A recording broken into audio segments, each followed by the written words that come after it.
رسول اللہ صلی اللہ علیہ وآلہ وسلم نزول قرآن کے وقت بہت سختی محسوس فرمایا کرتے تھے، اور اس کی علامتوں میں سے ایک یہ تھی کہ یاد کرنے کے لیے آپ اپنے ہونٹوں کو ہلاتے تھے۔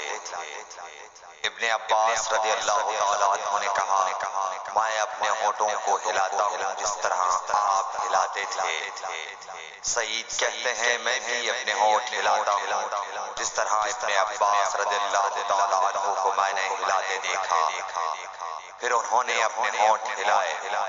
ابن عباس رضی اللہ تعالیٰ عنہ نے کہا، پھر یہ آیت اتری کہ اے محمد قرآن کو جلد جلد یاد کرنے کے لیے اپنی زبان نہ ہلاؤ، اس کا جمع کر دینا اور پڑھا دینا ہمارا ذمہ ہے۔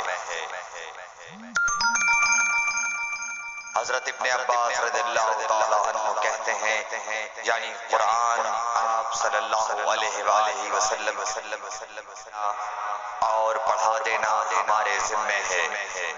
پھر جب ہم پڑھ چکے تو اس پڑھے ہوئے کی اتباع کرو۔ ابن عباس رضی اللہ تعالیٰ عنہ فرماتے ہیں اس کا مطلب یہ ہے آپ اس کو خاموشی کے ساتھ سنتے رہو، اس کے بعد مطلب سمجھا دینا ہمارے ذمہ ہے۔ پھر یقیناً یہ ہماری ذمہ داری ہے کہ آپ اس کو پڑھو یعنی اس کو محفوظ کر سکو۔